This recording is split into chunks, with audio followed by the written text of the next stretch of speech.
세계에서 대학 진학률이 가장 높은 나라. 17년 연속 OECD 1위. 그런데 이상합니다. 인재가 이렇게 많으면 기업들이 사람 구하기 쉬워야 정상 아닌가요? 하지만 현실은 정반대입니다. 삼성도 네이버도 카카오도 AI 인재가 없다고 아우성입니다. 더 충격적인 건요. 우리나라 AI 전문가의 16%가 이미 해외로 떠났습니다. 미국은 연봉을 25%더 주는데 한국은 고작 6%거든요. 교육열 세계 1위인 나라에서 왜 인재들이 짐을 싸는 걸까요? 문맹률 78%의 폐허에서 반도체 1위 신화를 만든 그 교육이 지금은 왜 부메랑이 되어 돌아오고 있는 걸까요? 오늘 영상에서는 세 가지 이야기를 다뤄보겠습니다. 첫 번째, 문맹률 78%의 나라가 어떻게 반도체와 자동차 강국이 되었는지. 두 번째, 그 성공 공식이 왜 지금은 저출산과 인재 유출이라는 독이 되었는지. 세 번째, AI 시대의 대한민국이 다시 도약하려면 무엇을 바꿔야 하는지. 대한민국 경제 80년의 비밀, 그리고 앞으로 80년의 생존 전략. 오늘 경제학 전망대에서 낱낱이 파헤쳐 보겠습니다. 그럼 바로 시작하겠습니다. 아직 구독 안 하신 분들은 구독 버튼 눌러주시면 감사하겠습니다. 자, 시계 바늘을 1945년으로 돌려보겠습니다. 광복 직후의 대한민국입니다. 당시 12세 이상 인구 1025만 명 중에서 글을 읽고 쓸 수 있는 사람이 몇 명이었을까요? 고작 200만 명 정도였습니다.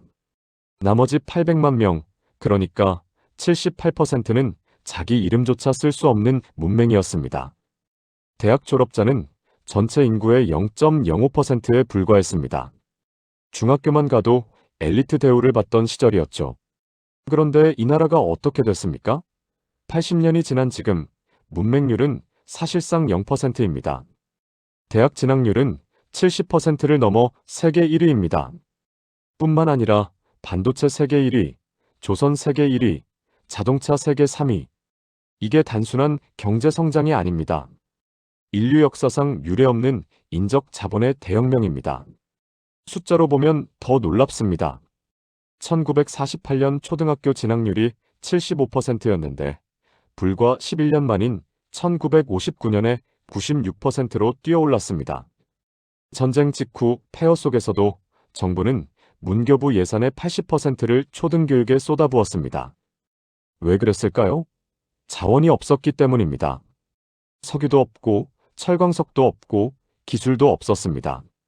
오직 사람밖에 없었어요. 그래서 사람에게 투자한 겁니다. 이걸 경제학에서는 인적 자본이라고 부릅니다. 쉽게 말해서 사람의 머릿속에 들어있는 지식과 기술, 이게 돈이 된다는 거죠. 비유를 하나 해볼게요. 농사를 지으려면 땅이 필요합니다. 공장을 돌리려면 기계가 필요하고요. 그런데 한국에는 땅도 부족하고 기계도 없었습니다.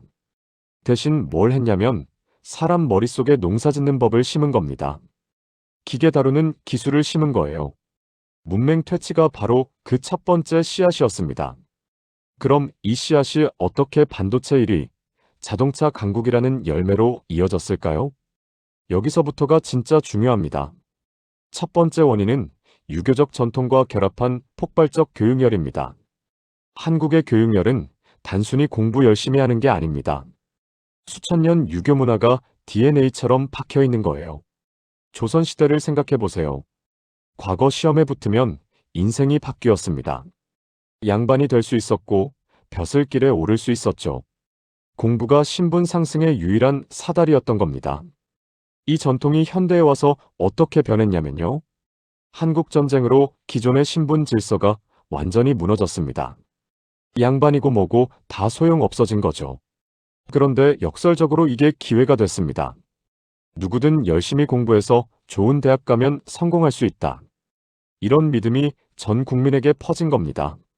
부모들은 자기 노후를 희생해서라도 자녀 교육에 올인했습니다. 유교의 효문화가 여기서 작동한 거예요. 자녀의 성공이 곧 부모의 성공이자 효도의 실천이었으니까요. 국가 입장에서 보면 이게 엄청난 이득이었습니다. 정부가 돈을 안 들여도 민간에서 알아서 교육에 투자하니까요. 공짜로 인적 자본이 쌓인 겁니다. 두 번째 원인은 산업화 단계에 맞춘 전략적 인력 배치입니다. 1960년대를 보겠습니다. 당시 한국이 가진 유일한 무기가 뭐였을까요? 교육받은 저임금 노동력이었습니다. 1950년대 의무교육으로 문맹을 탈출한 세대가 1960년대 노동시장에 쏟아져 들어왔습니다. 이 사람들이 섬유 공장에서 일하고 가발 공장에서 일하고 신발 공장에서 일했어요. 과거 세대와 뭐가 달랐냐면요. 기계 매뉴얼을 읽을 수 있었습니다. 공정 규칙을 이해할 수 있었어요. 계산을 할 수 있었습니다. 이게 생산성을 확 끌어올린 겁니다. 1970년대가 되니까 한국 경제는 한 단계 업그레이드가 필요해졌습니다. 경공업에서 중화학공업으로 넘어가야 했거든요. 여기서 정부가 기가 막힌 수를 둡니다. 1971년에 직업훈련기본법을 만들고 300인 이상 대기업에 직업훈련 의무를 부과한 겁니다. 성적 좋은 중학생들이 공업고등학교로 진학해서 숙련기능인으로 양성됐습니다. 이 사람들이 울산 현대조선소에서, 포항제철에서, 거제 삼성중공업에서 대한민국 산업의 기틀을 닦았어요. 국제기능올림픽 성적이 이걸 증명합니다. 한국 선수단이 금메달을 싹쓸이했거든요. 우리 기능공들의 실력이 세계 최고였다는 거죠. 세 번째 원인은 고등교육 확대와 연구개발 인력의 폭발적 증가입니다. 1980년대가 되니까 단순히 따라 만드는 것만으로는 한계가 왔습니다. 직접 설계하고 개발하는 능력이 필요해진 거예요. 정부가 뭘 했냐면 대학 정원을 확 늘렸습니다. 1980년대 30% 미만이던 고등학교 진학률이 1990년에는 거의 80%까지 올라갔어요. 대학을 졸업한 인재들이 삼성종합기술원, 현대기술연구소, LG연구소로 들어갔습니다. 이 사람들이 기술 자립을 이끌었어요. 이제 인적 자본이 단순히 노동력이 아니라 혁신의 엔진으로 바뀐 겁니다. 자, 여기까지가 성공 스토리입니다. 진짜 중요한 이야기는 지금부터예요. 네 번째 원인이자 가장 심각한 문제. 바로 보이지 않는 금융 엔진, 사교육비의 가계 압박 구조입니다. 과거에는 교육이 성공의 사다리였습니다. 대학만 가면 됐어요. 대학 졸업자가 희귀했으니까 확실한 보상이 따라왔거든요. 그런데 지금은요? 대학 진학률이 70%가 넘습니다. 대졸자가 흔해진 거예요. 그러니까 뭐가 필요해졌냐면 남들보다 더 좋은 대학, 더 높은 스펙이 필요해진 겁니다. 이게 사교육 시장을 폭발시켰습니다. 2023년 기준으로 사교육 참여 학생의 월 평균 사교육비가 55만 3천 원입니다. 전체 학생의 평균을 봐도 43만 4천 원이에요. 연간으로 따지면 27조 원이 넘는 돈이 사교육 시장으로 흘러 들어가고 있다는 겁니다. 비유를 해볼게요. 마라톤인데 모든 선수가 도핑을 하는 상황을 상상해 보세요. 도핑 안 하면 뒤처지니까 어쩔 수 없이 다 하는 거예요. 그렇지만 결국 순위는 똑같습니다. 달라진 건 뭐냐면 모든 선수의 몸이 망가진 거죠. 사교육이 딱 이겁니다. 다 같이 돈 쓰고 순위는 그대로고 가게만 망가지는 구조예요. 더 무서운 건 이게 저출산으로 이어진다는 겁니다. 아이 하나 키우는 데 들어가는 교육비가 너무 높아졌어요. 월 55만 원이면 연간 660만 원입니다. 초등학교부터 고등학교까지 12년이면 8천만 원 가까이 들어가는 거예요. 대학 등록금은 별도고요.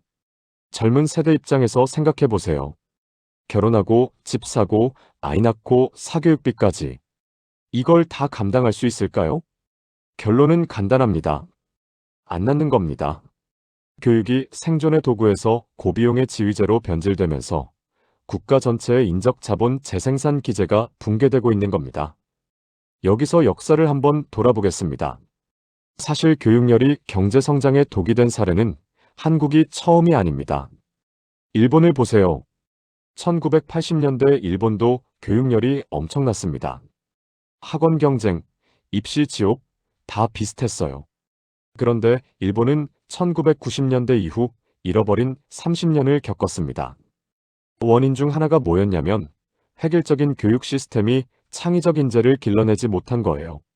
암기 잘하고 시험 잘 보는 인재는 많은데 새로운 걸 만들어내는 인재는 부족했던 겁니다. 지금 한국이 딱 그 길목에 서 있습니다. AI 시대에 필요한 건 정답을 맞히는 사람이 아닙니다. 스스로 문제를 정의하고 창의적인 해법을 제시하는 사람이에요. 하지만 우리 교육은 여전히 암기와 모방에 머물러 있습니다. 결과가 어떻게 나타나고 있냐면요. AI 인재 유출입니다. 한국은행 자료를 보면 2024년 기준 국내 AI 인력이 약 5만 7천 명입니다. 석박사 비중이 58%로 질적으로도 우수해요. 그런데 이 중 16%인 1만 1천 명이 해외에서 일하고 있습니다. 인구 10만 명당 3.6명꼴로 AI 인재가 빠져나가고 있어요. 왜 떠날까요? 답은 간단합니다. 돈 때문입니다. 미국에서 AI 기술자는 일반 직원보다 25% 높은 연봉을 받습니다. 한국은요? 고작 6%예요. 오픈AI 같은 회사는 박사급 연구원에게 수억 원에서 수십억 원을 제시합니다. 한국 대기업은 연공서열 체계 때문에 그렇게 주지 못합니다. 우수한 인재 입장에서 어디로 가겠습니까? 이건 단순히 개인의 선택 문제가 아닙니다. 국가 경쟁력의 문제예요. 과거의 문맹 퇴치가 경공업 성공의 기반이었다면 지금은 AI 인재가 미래 산업의 핵심입니다. 현재 그 핵심 자원들이 줄줄 새고 있다는 겁니다. 자, 정리해 보겠습니다. 대한민국은 문맹률 78%의 폐허에서 출발해 교육 하나로 세계 10위 경제 대국이 됐습니다. 반도체 1위, 조선 1위, 자동차 3위. 인류 역사상 유례없는 성공 스토리죠. 그 성공의 비결은 4가지였습니다. 1번, 유교적 전통과 결합한 폭발적 교육이알. 2번, 산업화 단계에 맞춘 전략적 인력 배치. 3번, 고등교육 확대와 연구개발 인력 증가. 4번, 민간의 자발적 교육 투자. 하지만 지금 이 성공 공식이 역습을 시작했습니다.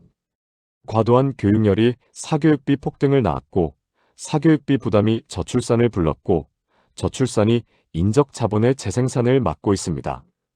거기에 AI 인재까지 해외로 유출되면서 미래 성장 동력마저 흔들리고 있어요. 그렇다면 우리는 어떻게 해야 할까요? 3가지 방향을 제안드립니다.